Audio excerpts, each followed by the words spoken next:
Hablar de los delitos de la revolución, de la delincuencia organizada y de la dictadura en Venezuela no es hablar de Venezuela, es hablar de un proceso latinoamericano, de un proceso continental, de un proceso hemisférico y de un proceso que hoy día tiene alcance mundial. Porque a partir del dinero, a partir de la libertad, a partir de la democracia y a partir del sufrimiento de los venezolanos, se ha construido en el mundo una organización delictiva muy grande, muy peligrosa y de alcance mundial. Cuando el año 99 el flamante presidente de Venezuela, Hugo Chávez, se acercó al único dictador que había en las Américas, Fidel Castro, y formaron juntos un proyecto político que se empezó llamando bolivariano y que en verdad solamente era la recreación del castrismo de la década de los 60, se pusieron en marcha varios fenómenos.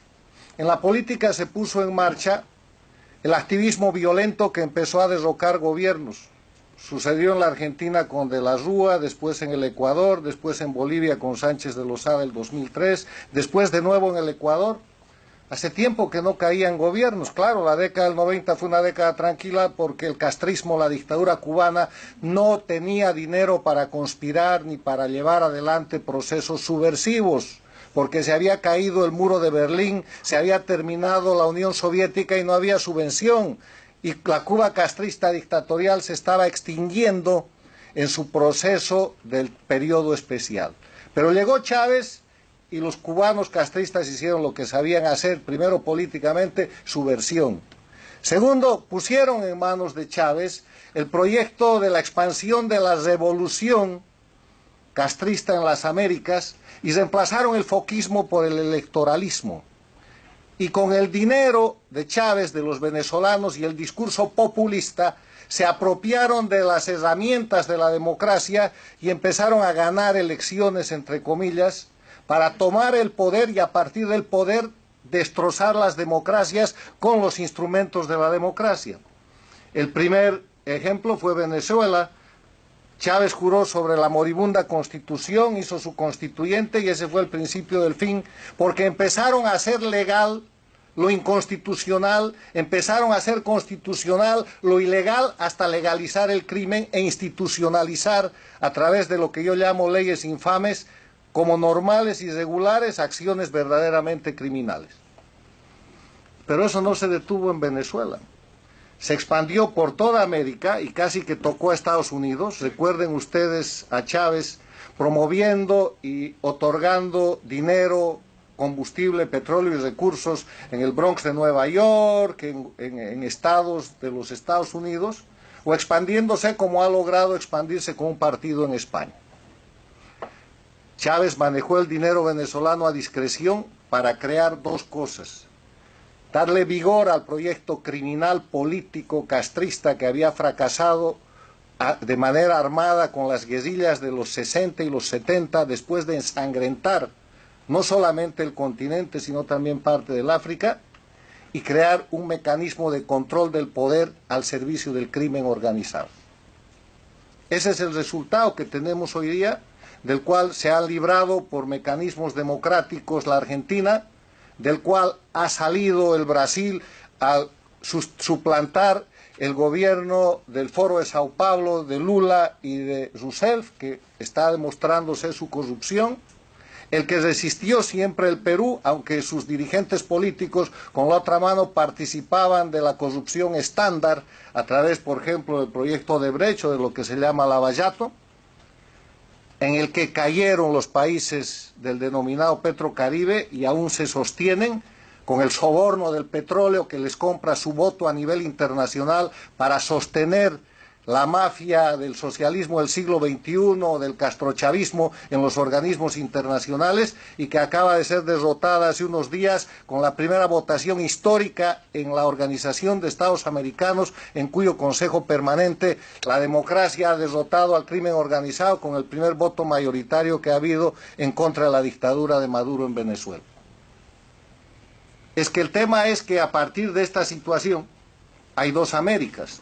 una América democrática y una América dictatorial, como yo la he descrito en un libro que ya tiene casi 2 años, pero que mirando la realidad objetiva de los hechos, esto va más allá.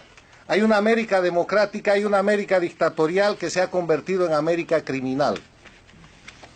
Porque la dictadura es un concepto político, pero cuando el Estado es tomado por el crimen organizado, entonces eso deja de ser un concepto político para pasar a ser un concepto de amenaza a lo que es la seguridad y la paz internacionales y convertirse en crimen organizado transnacional que no está en el ámbito de la política, sino en el ámbito de aplicación de la Convención de Palermo que tanto se ha comentado.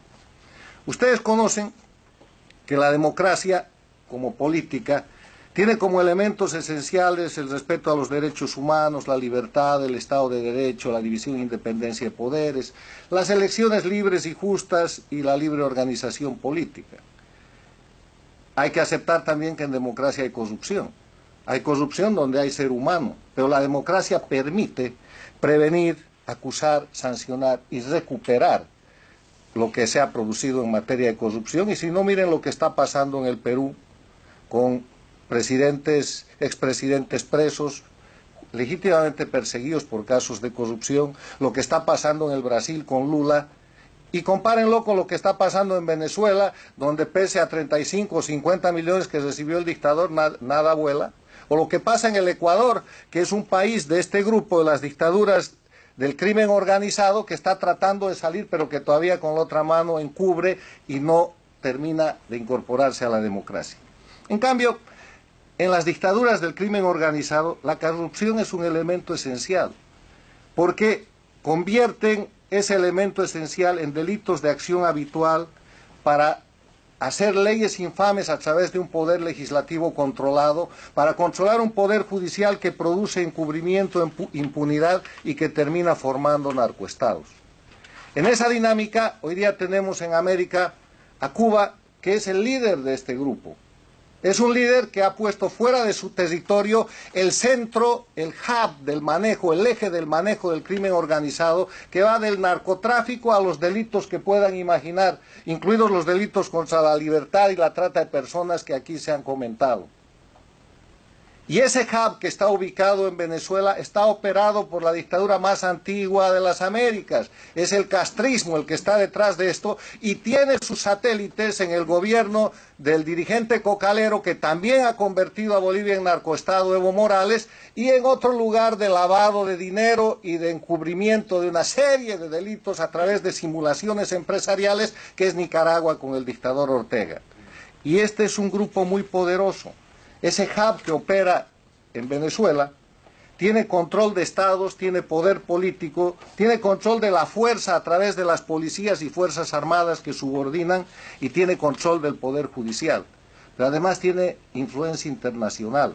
El peligro internacional es que tienen gobiernos aliados, dictaduras como Corea del Norte, países interesados en el discurso antiimperialista o en la acción contra la democracia más importante del mundo, que son los Estados Unidos, como Rusia, Irán y otros países. Votan juntos en los organismos internacionales y tienen bloques que permiten a Cuba llegar a la Comisión de los Derechos Humanos de las Naciones Unidas, o que permiten a Bolivia formar parte del Consejo de Seguridad y presidir el Consejo de Seguridad. Atrocidades que ponen mecanismos de los organismos internacionales más importantes en manos del crimen organizado con propósitos de encubrimiento y con propósito de sostenimiento. Controlan grandes lobbies. Tienen oficinas de relaciones públicas, pagan los mejores abogados, aprovechan los mecanismos del sistema de la democracia norteamericana para ejercer asesinato de reputación contra la gente que tiene el valor de denunciar estas dictaduras. Y ustedes lo pueden ver día a día en la prensa, en las páginas web y en los mecanismos que utiliza la dictadura y que puede comprar, porque tiene control de medios de prensa directo y tiene control de medios de prensa indirecto. Es una mafia en control de estados y es una mafia con gran influencia internacional. Termino con una reflexión de que frente a este peligro tan grande, ¿qué se puede hacer? Primero hay que considerar que son un grupo de delincuencia organizada en declive. Eran mucho más poderosos hace 5 años, ahora están en decadencia porque están en evidencia. El primer consejo es entonces denunciar, ponerlos en evidencia. Valiente gente como la que me ha precedido en el uso de la palabra, Castro Ocando, la señora Pacheco y la señora Petit, no solamente son investigadores, son héroes de la democracia a los que hay que respaldar y a los que hay que ayudar para incentivar a que haya más como ellos.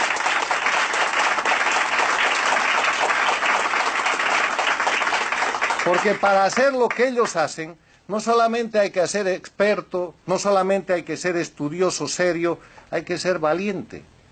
Porque ellos están arriesgando su profesión, su patrimonio, su vida y la de sus seres queridos porque están enfrentando la organización criminal de la que la historia no tiene precedente en nuestra región.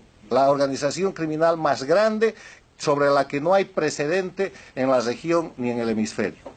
Otra cosa que hay que hacer es algo que se está haciendo pero que hay que profundizar.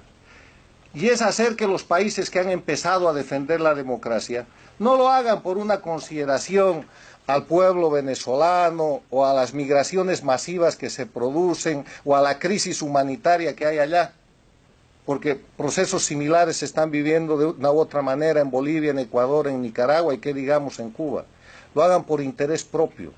Porque esta organización de crimen organizado es una amenaza para ellos, porque el rato que puedan los desestabilizan, les meten una guerrilla, les ponen un golpe de Estado y los inundan con narcotráfico, porque además estos países de los que estamos hablando, Venezuela es un narcoestado, Bolivia es un narcoestado y el resto de los países son las órbitas que los protegen.